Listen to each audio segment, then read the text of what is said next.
पाकिस्तान में 20 दिसंबर की सुबह का आगाज इस खबर के साथ हुआ कि इमरान खान और उनकी अहलिया को 10-10 साल कैद की सजा सुना दी गई। इस खबर को लेकर सारे नेशनल मीडिया के ऊपर हेडलाइंस चल रही हैं, ट्रांसमिशन चल रही हैं। इमरान खान को पहले 14-14 साल कैद की सजा हो चुकी है, सुनाई जा चुकी है, तो इसलिए इस 10-10 साल कैद की सजा से उन्हें क्या फ़र्क पड़ेगा, इसके बारे में बात करते हैं। अडयाला जेल के अंदर और बाहर का क्या माहौल था वो भी आपको बताना है। उनके वकला को कैसे एक्सेस मिली बड़ी मुश्किल सूरत हाल के दौरान, और फिर इमरान खान का मूड, टेम्परामेंट कैसा था, क्या उन्होंने बाहर मैसेजेस भेजे हैं, ये डिटेल ज़रा डिस्कस करते हैं। गुज़िश्ता रात गए काफ़ी लेट इमरान खान के वकील सलमान सफदर को बताया गया कि जनाब आज तोशाखाना 2 केस की समाअत होनी है, ट्रायल होना है। बेसिकली ये ट्रायल अपने कंक्लूजन की जानिब बढ़ चुका था और ऐसा लग रहा था कि आज जो जवाबुल जवाब है या आखिरी जो फॉर्मेलिटीज़ हैं वो पूरी की जाएंगी। वकला मौजूद होंगे, वकला सफाई आएंगे, एक आध दिन अभी लगेगा, एक समाअत होगी या 2 समातें अभी वकला को लगता था कि होंगी। इस तैयारी से कोई भी नहीं गया था कि सज़ा ही सुना दी जाएगी डायरेक्ट। तो जो पहले होता था ना कि जनाब फॉर्मेलिटीज़ कम अज़ कम पूरी की जाती थी ताकि बाद में हाई कोर्ट में जाके ये डिसीजन रिवर्स ना हो जाए कि इस वजह से ट्रायल ठीक नहीं हुआ तो रिवर्स कर दिया जाता था। अभी सबको पता है कि इस्लामाबाद हाई कोर्ट में तो केस ही नहीं लगेगा, अब इतनी जल्दी लगेगा ही नहीं, तो रिवर्स होना तो फिर दूर की बात। तो इसलिए सीधी सज़ा जो है वो सुना दी गई। सज़ा से पहले अमूमन ये होता है ना कि फैमिली को एक्सेस मिलती है, लॉयर्स जाते हैं अंदर, एक पूरी अदालती कार्रवाई होती है जिसमें फैमिली, वकला, सहाफ़ी सबको एक्सेस मिलता है। लेकिन इस बार माहौल थोड़ा अलग था। फैमिली जो है वो बाहर थी, एक नाके पे उनको रोका गया, कुछ लॉयर्स को दूसरे नाके के ऊपर रोका गया। हमने देखा जो सेक्रेटरी जनरल है सलमान अकरम राजा, वो नहीं जा पा रहे थे, हालांकि वो लॉयर हैं। वो पुलिस वालों को कह रहे थे कि मैं वकील हूँ इस केस में, मुझे जाने दो, उनको नहीं जाने दिया जा रहा था।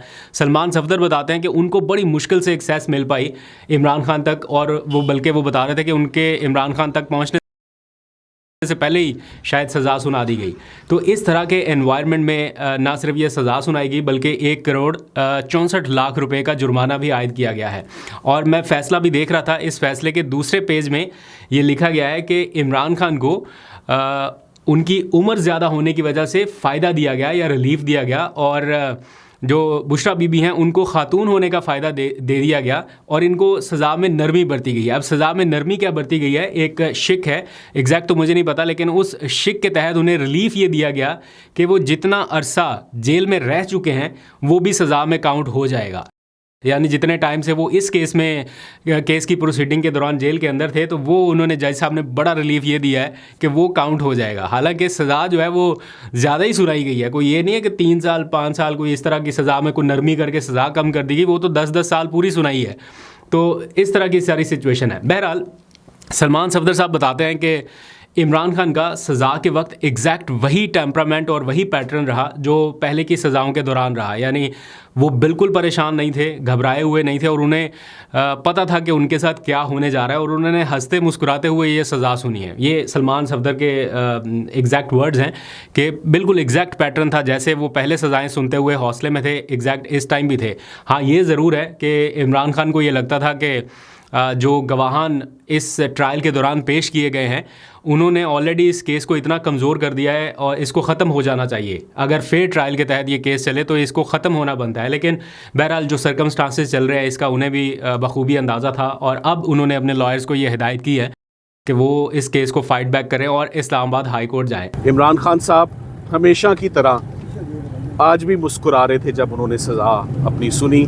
मैंने उनका ये पैटर्न भी, जैसे सज़ाओं का पैटर्न है, खान साहब का भी वही पैटर्न है। सो वो मुस्कुरा रहे थे, वो बिल्कुल हैरान नहीं थे, वो एक्सपेक्ट कर रहे थे, मगर इस बात पे बहुत शॉक्ड थे कि आज तो तुम्हारा वेट भी नहीं हुआ, लीगल टीम का भी वेट नहीं हुआ, और जज साहब ने हमारा वेट भी नहीं किया और फैसला सुनाकर वो चले गए। अब इस्लामाबाद हाई कोर्ट का जो मामला है ना, ये बड़ा कॉम्प्लिकेटेड है, क्योंकि यहाँ पर तो केस दायर करना और उसको फिक्स करा लेना और उसकी समाअत हो जाना, ये इन दिनों में एक ख्वाब सा लगता है या अनहोनी सी लगती है कि ऐसा हो भी पाएगा या नहीं, क्योंकि 1 साल से उनके लॉयर्स कोशिशें कर रहे हैं।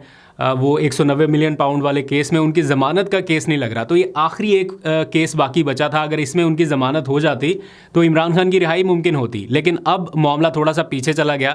अब अगर 190 मिलियन पाउंड केस में ज़मानत हो भी जाए तो अब वो इस केस में गिरफ़्तार हैं, यानी कि इस केस में एक नए सिरे से अदालती जंग जो है वो शुरू हो जाएगी। बहरहाल जब कभी मामला ठीक होने हुए तो उसमें 2-4 दिन भी सारा कुछ ये रिवर्स हो जाता है, और अगर नहीं ठीक होने तो फिर वो 190 मिलियन राउंड वाला केस भी तो 1 साल से पेंडिंग चलता आ रहा है। तो जब ये कभी बातचीत हो, डायलॉग होंगे तो उस नतीजे में कोई रिलीफ मिलेगा। एंड बाय द वे, आज की जो सज़ा सुनाई गई है वो इंसदादे रिश्वत सतानी के इल्ज़ामात के तहत सुनाई गई है।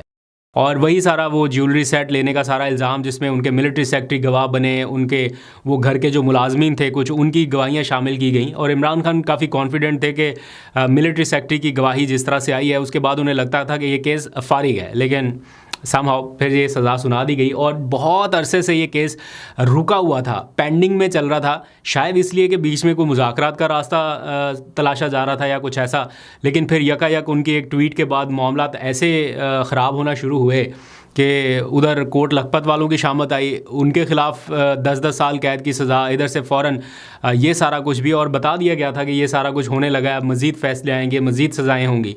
तो 14 साल की सज़ा तो ऑलरेडी उनको दी जा चुकी है। अब उसके ऊपर ये 10 साल की जो सज़ा है, ये अगर मजबूरी तौर पर काउंट करें तो पता नहीं कितने सालों की सज़ा बन जाती है। बहरहाल ये काटनी इकट्ठी होती है, ऐसा नहीं है कि इतने साल तक ही जेल में रहना है। तो ये सारी सिचुएशन इस टाइम चल रही है। दूसरी जानिब जो उनके लॉयर्स हैं, जो उनकी फैमिली है, वो ज़ाहिर बात है मुशावरत इस टाइम कर रहे हैं, अडयाला जेल के बाहर भी मौजूद हैं, वैसे भी ओवरऑल पार्टी के अंदर भी, कि इसके ऊपर क्या अब करना है। फोरम तो ऑब्वियसली हाई कोर्ट का ही बाकी बचता है। तो हाई कोर्ट से वो निकलेंगे तो कहीं सुप्रीम कोर्ट की तरफ जा पाएंगे, तो हाई कोर्ट में उन्हें काफ़ी टाइम लग जाएगा। देखते हैं कि कैसे उसको आगे लेके बढ़ते हैं।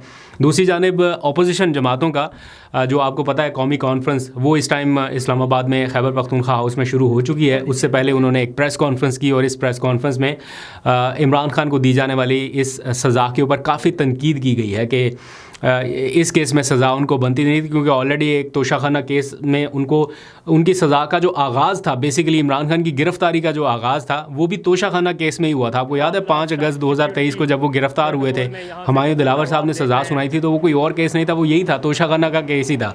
तो एक बार सज़ा के बाद फिर उसी किस्म के केस में एक और सज़ा। तो ये भी एक डिफरेंट पैटर्न देखने में आ रहा है कि एक जैसे इल्ज़ामात की नौयत में अलग अलग सज़ाएँ हो रही हैं। तो बहरहाल इसको कंडेम किया गया तहरीक तहफ़्फ़ुज़ आईन पाकिस्तान की जानिब से, और वो कर भी क्या सकते हैं। दूसरा, उन्होंने वो कौमी कॉन्फ्रेंस का बाकायदा आगाज़ कर दिया, तो उसमें हम देख रहे हैं कि मुख्तलिफ़ सियासी जमातों के लोग वो तकारीर कर रहे हैं, अपने ख़यालात का इजहार कर रहे हैं। लेकिन उन्होंने आगाज़ इसका इस प्रेस कॉन्फ्रेंस के साथ किया, जिसमें इस फ़ैसले के ऊपर अपना रद्दमल दिया, और अब ये सिलसिला 2 रोज़ तक जारी रहेगा। देखते हैं कि यहाँ से क्या आउटकम आता है। लेकिन ओवरऑल जो कुछ भी इस टाइम हो रहा है, ये माहौल को कोई बहुत ज़्यादा खुशगवार तो कतई नहीं कर रहा है, जिससे कोई वो तासुर मिले ना कि हाँ मामलात अच्छे हो रहे हैं, बेहतर हो रहे हैं, मुज़ाकरात की बातें तो बहुत सुन रहे हैं, लेकिन वो माहौल नहीं बनता दिखाई दे रहा। क्योंकि बुनियादी ज़िम्मेदारी जो है वो गवर्नमेंट की होती है कि आपने वैसा माहौल क्रिएट करना है मुज़ाकरात के लिए। अगर इस तरह से क्रिएट करना है माहौल के जनाब, पहले सज़ाएँ सुना के, शदीद सख्ती करके, दबाव में ला के देन आप कोई माहौल बनाना चाहेंगे, तो फिर रद्दअमल या रिएक्शन जो है वो भी फितरी तौर पे आता है। फिर वो रिएक्शन और रद्दअमल में तलखियाँ और बढ़ती जाती हैं। तो मेरा ख्याल है मौका देना चाहिए बातचीत को, मुज़ाकरात को, ताकि ये किसी किनारे लगे, ये सिचुएशन थोड़ी कूल एंड काम डाउन होनी चाहिए। बहरहाल एक और सज़ा का इजाफ़ा हुआ इमरान खान के इस पूरे ट्रायल के दौरान, और अब अडयाला जेल में शायद उनकी जो मुलाकातें इस ट्रायल के तहत हो रही थी वो अब रुक जाएंगी, ख़त्म हो जाएंगी। अब वो सिर्फ मंगल और जुमेरात वाला मामला रह जाएगा। और मुझे ऐसा लगता है कि आइंदा आने वाले दिनों में, क्योंकि इंतज़ार किया जा रहा था ना ये ट्रायल ख़त्म होने का, या तो उनकी मुंतकिली हो सकती है इस जेल से, या फिर ये फ़ैसला जो है ये चैलेंज किया जा सकता है कि जनाब ये जो जुमेरात और मंगल के रोज़ मुलाकातों की इजाज़त दी गई, इससे नुक्स अमन का ख़तरा बढ़ रहा है, तो ये मुलाकातों का ऑर्डर वापस लिया जाए। तो अगर कोई लार्जर बेंच बन गया इस्लामाबाद हाई कोर्ट का या हायर किसी कोर्ट का, और वो इसको रिवर्स कर देते हैं, तो फिर थोड़े से और मसाइल रहेंगे, फिर मुलाकातें बिल्कुल ही महदूद हो जाएंगी। आज भी सलमान सफदर बता रहे कि उनको इमरान खान तक मुलाकात के लिए बहुत मुश्किल से जाके वो उनको अप्रोच कर पाए, इतने स्ट्रिक्ट माहौल में ये सारा कुछ हो रहा था। तो वो बहुत कम दौरानिए की उनकी मुलाकात थी। बहरहाल उसमें वो मैसेज उनका यही था जो इमरान खान की जानिब से दिया गया कि फ़ाइट बैक जारी रखें और जो भी लीगल अपनी प्रोसीडिंग्स हैं उसको देखें। बाकी उन्होंने बताया कि उन्हें किन हालात में रखा गया है, मुश्किल हालात हैं, किताबें पढ़ने के लिए नहीं है, वक्त गुजारी के लिए वहाँ पे कोई ऐसा माहौल नहीं है, तो ऑब्वियसली टफ़ कंडीशन में है इमरान खान। बाकी देखते हैं कि उनके लिए क्या फ़र्दर इस निज़ाम में आसानी उनको मिल सकती है या नहीं। ये उनके अपने फैसलों पे भी डिपेंड करता है, और बाकी उनके जो बाहर के लोग हैं वो भी सारा कुछ अगर इमरान खान के कंधों पे छोड़ देंगे, बस जो वहाँ से आएगा तो हम उसके तहत ही चलेंगे। मेरा ख्याल है अब इन्हें कुछ स्टेप्स खुद, कुछ डिसीजंस बड़े खुद करने पड़ेंगे इमरान खान को रिलीफ दिलवाने के लिए।